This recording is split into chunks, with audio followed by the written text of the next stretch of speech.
আসসালামু আলাইকুম viewers. Malaysia calling ভিসার আরেকটি নতুন ভিডিওতে আপনাদের সবাইকে স্বাগতম জানাচ্ছি। আপনারা অনেকেই আমাকে ইনবক্সে নক করে জানতে চেয়েছেন মালয়েশিয়া কলিং ভিসা খুলেছে কিনা কিংবা নতুন করে কোনো কর্মী নেওয়া শুরু হয়েছে কিনা। তো আজকের ভিডিওতে আমরা কিছু সতর্কমূলক বার্তা আপনাদের মাঝে পৌঁছে দিব এবং আজকের ভিডিওতে আলোচনা করব মালয়েশিয়া কলিং ভিসা কি আসলে খুলে দিয়েছে নাকি এখন পর্যন্ত খুলে দেওয়া হয়নি। তো ভিডিওটি শুরু করার আগে ছোট্ট একটি অনুরোধ, যারা আমার চ্যানেলে নতুন অবশ্যই চ্যানেলটিকে সাবস্ক্রাইব করে পাশে থাকা বেল আইকনটি অলে প্রেস করে দিবেন। আপনারা নিশ্চয়ই শুনেছেন মালয়েশিয়া কলিং ভিসা নাকি শুরু হয়ে গেছে, আবার বিভিন্ন জন বলছে প্লান্টেশন ভিসায় লোক নেওয়া শুরু হয়ে গেছে। তো চলুন এটা নিয়ে আলোচনা করা যাক, এটা আসলে কতটুকু সত্য।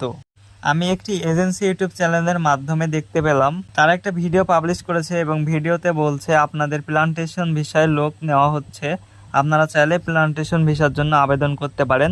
আপনারা যেদিন ফাইল জমা দিন সেদিন আপনাদের মেডিকেল হবে।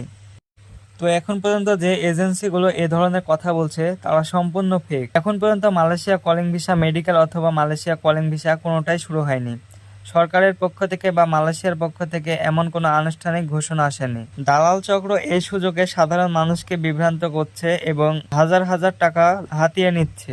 বর্তমানে মালয়েশিয়াতে শুধুমাত্র যাদের কোনো আত্মীয় স্বজন মালয়েশিয়াতে বিভিন্ন কোম্পানিতে কর্মরত আছেন তাদের স্পন্সরে বিভিন্ন ভিসা আসছে, সেই ভিসাগুলোতে লোক যাচ্ছে। তবে এটি সকল কোম্পানির ক্ষেত্রে প্রযোজ্য নয়।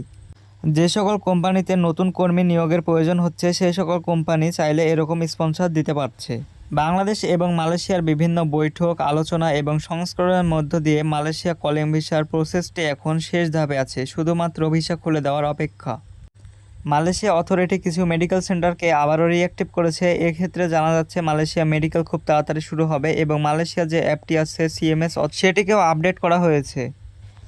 এখন শুধুমাত্র মালয়েশিয়া কলিং ভিসা খুলে দিয়েছে, এই অ্যানাউন্সটি যখন অফিসিয়ালি আসবে তখনই মালয়েশিয়া কলিং ভিসা খুলে যাবে। তাছাড়া কোনো দালাল বা প্রতারকের কথা শুনে আপনারা কোনো রকম টাকা অথবা পাসপোর্ট জমা দিতে যাবেন না। আর কলিং ভিসার নতুন কোনো আপডেট আসলে আমরা আমাদের নতুন ভিডিওর মাধ্যমে আপনাদের কাছে পৌঁছে দেব।